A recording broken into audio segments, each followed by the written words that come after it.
قال رسول الله صلى الله عليه وسلم أبغض الحلال عند الله الإسنان والسؤال والطلاق আল্লাহর হালালের মধ্যে কিছু হালাল আছে যে সবচাইতে নিকৃষ্টতম হালাল। করতে পারবে উম্মতের সে অধিকার দিয়েছেন, বান্দার সে অধিকার আল্লাহ দিয়েছেন, তবে এইটা করা নিকৃষ্টতম একটি হালাল। এইটা করা যাবে কিন্তু আল্লাহ রাগান্বিত হবে। তালাক দেওয়া যাবে কিন্তু তালাক দিলে আল্লাহ তাআলা রাগান্বিত হয়, গুনাহ হয় না, তবে আল্লাহ তোমার উপরে বেজার হয়। তালাক তো এখন সাধারণ বিষয় হয়ে গেছে। তরকারিতে নুন হয়নি বলে 1 তালাক, লবণ বেশি হয়েছে বলে 2 তালাক, শ্বশুর বাড়ির থেকে খাট পালঙ্গ দেয়নি, মোটরসাইকেল দেয়নি বলে 3 তালাক, তুই তালাক, তোর মা তালাক, তো 14 গোষ্ঠী তালাক আছে না নাই? এই অধিকার তোমার কে দিয়েছে তালাক দেওয়ার? 2টি জিনিস হালাল বটে, তবে সবচাইতে নিকৃষ্টতম হালাল। হালাল কিন্তু এটা নিকৃষ্টতম হালাল। আবগাযুল হালাল ইনদাল্লাহিল ইসনান, আল্লাহর হালালের মধ্যে নিকৃষ্টতম হালাল হলো সায়েল হওয়া। কি হওয়া? ভিক্ষুক বনা, ভিক্ষা করা। এটা জায়েজ বটে, তবে এটা নিকৃষ্টতম হালাল। আবগাযুল হালাল ইনদাল্লাহিল ইসনান, আবগাযুল হালাল ইনদাল্লাহিল ইসনান। আল্লাহর হালালের মধ্যে 2টি হালাল এমন হালাল যেই হালাল মানুষ মানতে পারবে ঠিক, করতে পারবে ঠিক, তবে এটা নিকৃষ্টতম হালাল। মানুষের এটা অধিকার দিয়েছেন, তবে এটা করা হালাল বটে, তবে এটা নিকৃষ্টতম হালাল। আল্লাহর কাছে এই 2টা কাজ পছন্দ না। তিনি সব হালালের কথা বলে দিয়েছেন, তবে এই 2টি কথা আল্লাহর নবী বলেছেন আল্লাহর কাছে হালাল বটে, তবে নিকৃষ্টতম হালাল। 1 নম্বর সাইল হওয়া, ভিক্ষা করা। 2 নম্বর ওয়াত তালাক, ডিভোর্স দেওয়া, তালাক দেওয়া। ধীরে ধীরে বলছি কারণ মানুষ যেন বোঝে।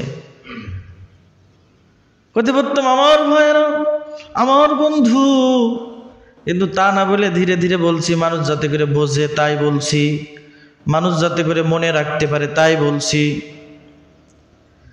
তাহলে কি শিখলাম, কি জানলাম? আল্লাহর যত হালাল আছে, এই হালালের মধ্যে আল্লাহ তাআলা 2টি হালাল এমন করেছেন যে 2টি হালাল হালাল বটে, অধিকার আছে দেওয়া, করা অধিকার আছে, তবে এটা সবচাইতে নিকৃষ্টতম হালাল। আল্লাহ অধিকার দিয়েছেন, গুনাহ হবে না, কিন্তু আল্লাহর কাছে এটা পছন্দ না। তালাক দেওয়া আল্লাহর কাছে পছন্দ না। অনেকে আছে না, বিয়ে করে তালাক দেয়, বিয়ে করে তালাক দেয়, বিয়ে করে তালাক দেয়, করতে করতে 20টে বিয়ে করেছে। সুবহানাল্লাহ বলে। অনেকের একটা হচ্ছে না, আর 20টে বিবাহ করছে। আছে না নেই? ভালো লাগে না, তালাক দিয়ে দেয়। অধিকার আছে, কিন্তু এটা সবচাইতে নিকৃষ্টতম। রাসূল করিম সাল্লাল্লাহু আলাইহি ওয়াসাল্লামের 11টা বউ ছিল, 11টা বিবি ছিল। রাসূল কখনো মুখে তালাক শব্দ উচ্চারণ করেনি। আর আমাদের সমাজে কিছু পাতি নেতা, একটু টাকা পয়সা আছে, কোথায় গেছে, একটা নিয়ে চলে এসেছে, কিছুদিন ঘর সংসার করে দিলে তালাক, আবার কিছুদিন পর আর একটা নিয়ে এসে, মানে এটা জামা বদলানোর মতন বদলায়। বলেন নাউজুবিল্লাহ। আল্লাহ রসুল 11টা স্ত্রী পেলেছে, কখনো তালাক শব্দ বাহির করেনি মুখ দিয়ে। আর আমাদের সমাজে কিছু মানুষ আছে যে তালাক দেওয়াকে এটা কি মনে করে, মনে করে যে তালাক দিলে মনে হয় ওই বউ নিয়ে আবার সংসার করতে পারবো, মন চেয়েছে তালাক দিয়ে দেয়, আবার ওইটা নিয়ে সংসার করে। জায়েজ হবে? জিনার গুনাহ হবে।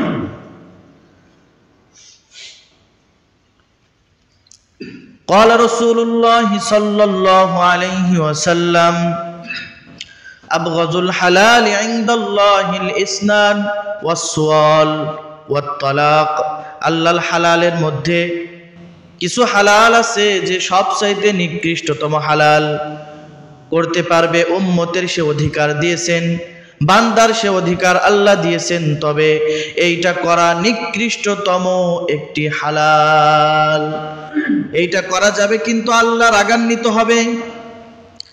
তালাক দেওয়া যাবে কিন্তু তালাক দিলে আল্লাহ তাআলা রাগান্বিত হয়, গুনাহ হয় না, তবে আল্লাহ তোমার উপরে বেজার হয়। তালাক তো এখন সাধারণ বিষয় হয়ে গেছে। তরকারিতে নুন হয়নি বলে 1 তালাক, লবণ বেশি হয়েছে বলে 2 তালাক, শ্বশুর বাড়ির থেকে খাট পালঙ্গ দেয়নি, মোটরসাইকেল দেয়নি বলে 3 তালাক, 2 তালাক, তোর মা তালাক, তো 14 গোষ্ঠী তালাক আছে না নাই?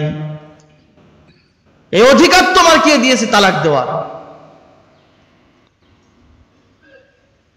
এই অধিকার আল্লাহ তাআলা তোমাকে দেয়নি। তালাকের হুকুম দিয়েছে। কখন তালাক দিবা? যখন তোমার সংসারে অশান্তি আর অশান্তি হচ্ছে, তুমি সুখী না তার নিয়ে। তার কাজগুলো, তার ভুলগুলো তুমি বারবার শুধরায় দেওয়ার পরেও সে ভুল থেকে ফিরে আসছে না, সে নামাজের পথে আসছে না, সে অন্য মানুষের সাথে বিভিন্ন অপকর্ম ছাড়ছে না, তখন তুমি তাকে মার দিবা না, মারবা না। আল্লাহ রাসূল বলেছে খবরদার তাদের গায়ে হাত দিবা না। যদি মারতে মনে চায় তাহলে 1 বিঘাতের মতন মিসাক যেভাবে মিসওয়াক পকেটে যে মিসওয়াক আছে, এই মিসওয়াক দিয়ে হালকা ভাবে বাড়ি দাও শাসনের জন্য। ভালো লাগছে না তুমি তাকে না মেরে, তাহলে তুমি তাকে 3টে শব্দ বাহির করো, তালাক তালাক তালাক, তো সে তালাক হয়ে যাবে। তরকারিতে নুন হয়নি, তালাক। এই অধিকার তোর কে দিয়েছে বল?